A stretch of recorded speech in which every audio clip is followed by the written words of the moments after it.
Hi everybody. I can't sit close to my family because there's this massive box sitting here.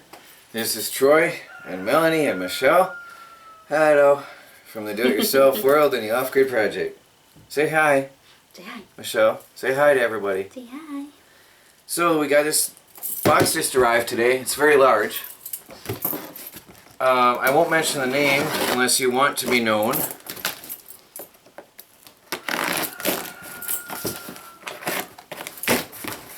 If I remember right, she said this was slightly used and wanted to be clear on that. But she had a couple of the same, so wanted to send this to us if we could use it. What do we have here? Oh, it's huge. What's that? This is a pressure canner. It's big. Wow. Well, you know what? Wow, it's huge. With all the accessories. Well, with the amount of canning we do, this certainly will be put to use, don't you think, Melanie? Yeah. Because the one we have a canner, but it's very small, and we have to do little batches. How many can we get in that one? Just a couple at a time, right? Yeah. So I think we can do side by sides because we really hope to start becoming self-sufficient fully, which means providing all of our own food. And that also includes canning a lot. Is this bigger than the one we had? Yeah, it's huge. bigger. That's huge. No. Yeah, it's bigger. Wow, that's big. All the packaging is there. And it's got all the kits, so that means we can both be working. It's got two jar grippers. It's got a funnel. It's got a, I'm not sure what that is for. I know it's to measure the depth. Yeah. Oh, to pick up the lids, so you don't burn your fingers. What's in that? Oh, that's got to be the top. What do you call this? There's the instruction book, the original book. Oh, it's 3. Hmm? Oh, it's different. Yeah. Different ends. I wonder what the difference is. Here's two inserts. Oh, Melanie. Yeah, you can put that. Double row. Oh. Is that for 2 at a time? Yes, I guess. Yeah, I guess so. You put it there. And Can you do? This is gigantic. Yeah, I think it's 2. Wow. And a blue book guide to preserving. Oh wow, well thank you very much. That's going to help us greatly this fall if we do get our harvest going. Because it's a lot of work and requires a lot of time. So we'll be putting them to use. Thank you very much. See? What's that, huh? It's a hat. It's a funny hat. Reminds me of a music group. Alright, well thank you. We're going to get our day going here. There's the lid. Thank you. It's the right time of year too, because harvest is coming soon. And we've been making blueberry preserves. We hope to get a lot more blueberries too. This means we can make more than 5 jars of ketchup and whatever at a time. Yeah. Alright, well, we'll see you out there. Never know what a day's going to bring here at the Off-Grid Homestead. Never know what the weather's going to bring. It's dark. It's really dark and wet. So let's see what happens today. See you out there. Hey guys, well today is an unusual type of a video. After we opened the package, we had some issues here with the property lines. And we spent the entire day dealing with property line disputes on all fronts. Seems that a couple neighbors got together. I'm not sure what's going on precisely. A cabin owner and a full-timer down the roadways got together and have some kind of a plan concocted, and they are disputing the original and established property markers that have been here for 100 years. The official departments and offices now say that if there's not a piece of concrete in the ground with a metal rod in it, it's not acceptable as a property marker. But they've been established for generations here. And so they've caused a major upheaval in the neighborhood. The reason I'm telling you all this is because this is our homestead. We are making daily videos of our lives on the off-grid homestead. And people are trying to stake claim to part of our homestead property that we paid for. We were told this is our property lines. We paid for it. We paid tax on it. And now they're trying to stake claim to part of our land. Now, it doesn't look like much on this side. It's not much on this side. But there's the new marker he put in my land, by the way, without my knowledge or permission. I wouldn't have let him on my property if I had seen him here. And he also cut down a tree, young tree, but without my permission. And I don't know if that's legal or not. Over on the other side, which I'll show you. But on this side, they're only claiming a few feet. But that makes a huge difference, which I'll show you in a few minutes. Now, here's the original property markers, what people used out here back in the day. These you'll find all through the forest, everywhere. These are ancient property lines. And I'll show you a few of them to show you that these have been established and accepted for generations.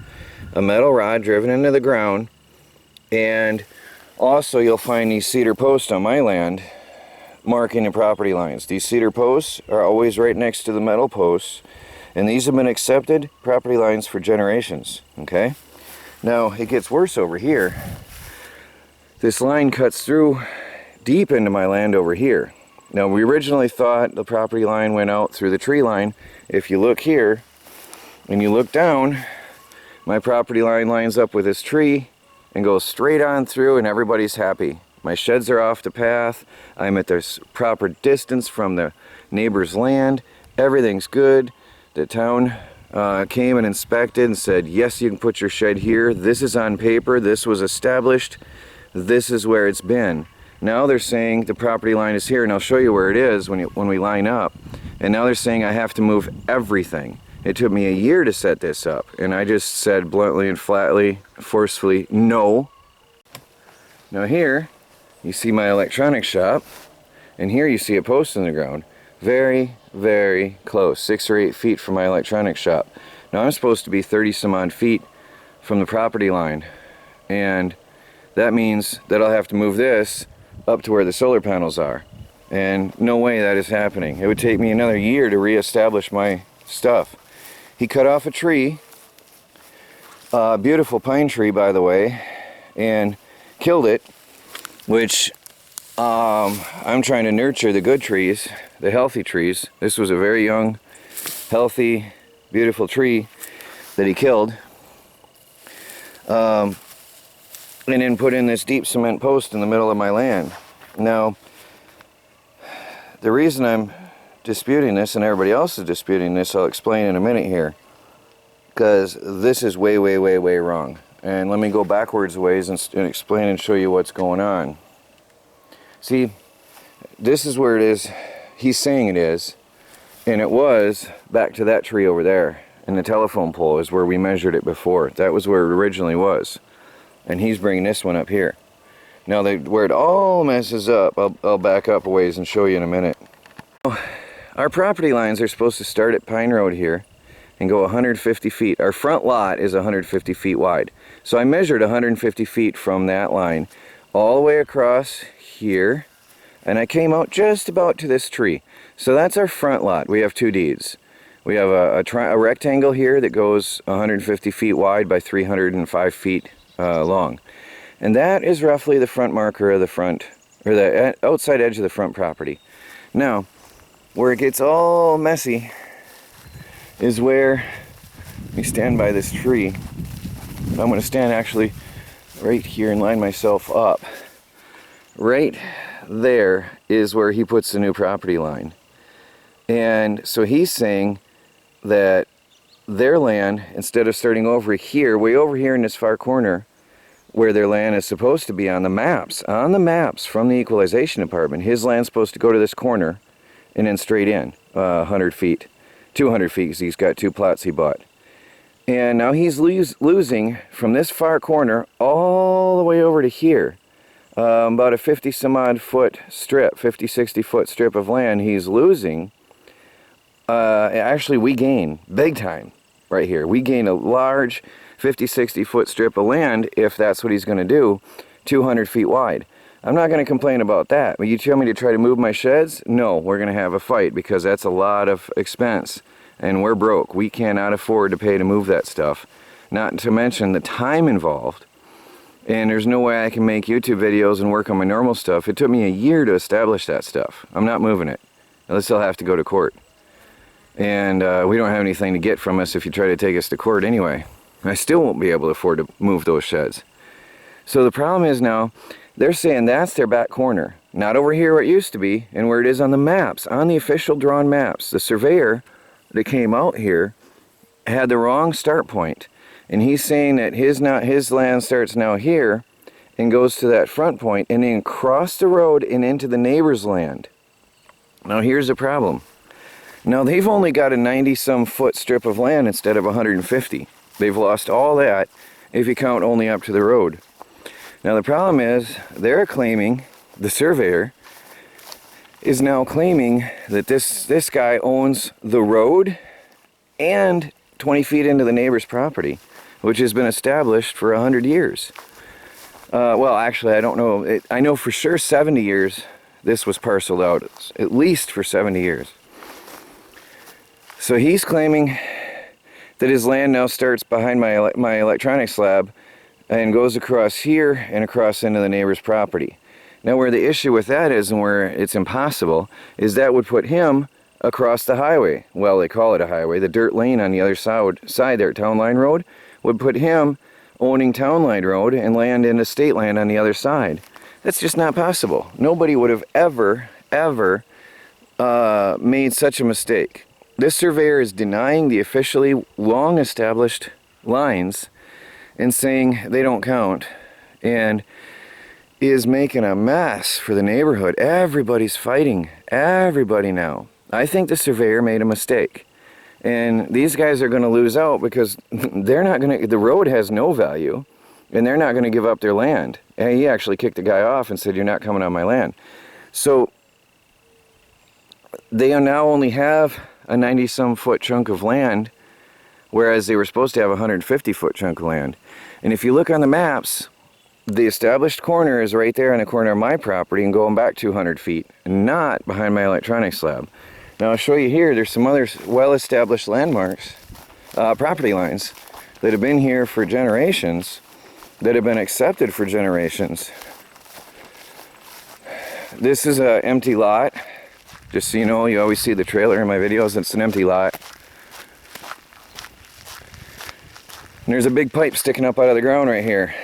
That is a property marker. That's what people accepted for years and years and years. I measured it out, I checked the maps, and that is precise. One in our yard. I always wondered what this was, and now I know. This old pipe in the ground. And look, these are not just, I don't know if they're water pipes. That's a 1/4 inch thick just about. That's thick. This is driven deeply into the ground. That's a property marker. I checked it on the map, I measured it out, and that's precisely meshes up with the property lines. Now, whether there's a tab in the ground or metal or not, I don't know, but they're disputing that these are property lines, although they've been accepted for generations. Now, I don't know why they put that one in this yard across from there, because we still own all this, but it's nice to see it's there, because it establishes a set point that's been accepted forever. Now, there's another one up in here, our start point of our corner lot. Right here, another set marker, been established for generations. That's been there, that's what they use, these metal markers. I can show you markers all over the place, out in the woods, all over the land, everywhere. Everybody has these metal pipes. That's the original markers. This new surveyor is disputing that and saying, sorry if I'm shaking, there's a deer fly trying to eat me. They're trying to say that those are null and void, have no value, and just somebody put them there, and they have no money. Sorry, deer flies, horrible. So anyway, they're not accepting those lines anymore. Although when we bought the property, those were the lines I was told are the property markers. And so, I mean, and then they're saying by his new account, this road should go through where my garage is and up against the chalet. So that's where they say this road is supposed to be according to his new survey. Now this road's on Google Earth for generations back. You know, this has been here forever. You can see it on the map. This is well established. And he says, the new surveyor says, that the road is supposed to go through our land right where our garage is and up against the chalet, which would take our property out in this direction. So it's what a mess. He's saying that his property shifts over this way, pushing the other guys out on the town line road where there is no way for them to extend.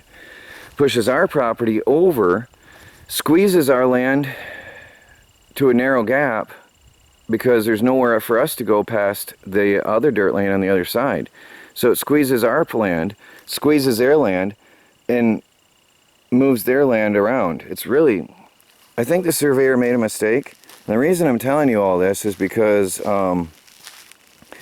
there's 5 families involved right now, and everybody's riled up, and nobody has any peace. And I just say, leave the established lines. You know, that's even in the Bible. You're not supposed to remove the markers that your ancestors set. I say leave the established lines, go with the map from the equalization department, and don't mess around and try to tell people that you're owning property in somebody else's property. These are set for generations. So I'd like to know your opinions, guys. There's one, they're everywhere. These are everywhere. Heavy metal pipes and markers in the land everywhere.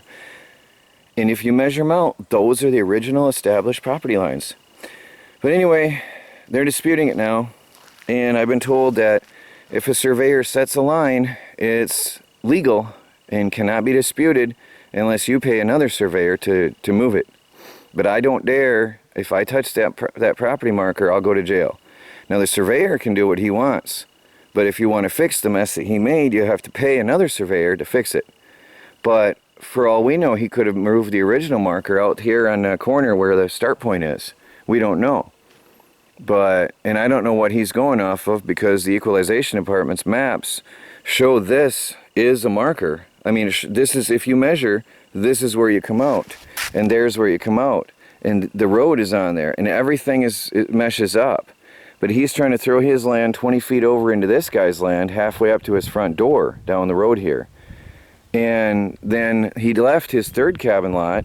There's 2 empty lots he owns, and he owns a cabin lot. He left that where it is on the map and threw these 2 forward into this guy's land. And you got to have it one way or another. You can't be saying, okay, this one sits back here, but these 2 sit up here. That just doesn't work. There's something wrong with this idea. If you take the map that they gave us, you can't have it one way or another. You can't mix it. You can't put one property back here and accept the original marker and then shove the other 2 forward. It just isn't like that, and it's not drawn like that. So anyway, that's what we did. We went to the deeds office and the equalization department, and we had talks with neighbors, and the whole entire day was dealing with that. Really, I don't want to mess with it. I say leave the markers as they are. They've been established for generations. I know I'm repeating myself, but it's ridiculous. Tell me what you think, guys, if anybody has any knowledge or expertise or skills in this area. But I am not moving my shed unless we go to court. And I don't have the money to do it anyway, so it won't come out to anything. Well, that was our day, everybody. That was our entire day. So I'll get this video up to you so you can see what's going on, and maybe somebody can help us out with some advice. Troy from the Do-It-Yourself World and the Off-Grid Project. Subscribe and follow our daily videos as we strive to become self-sufficient and fully off the grid on a budget. We're working on it day by day. Check it out, guys. Thanks for watching.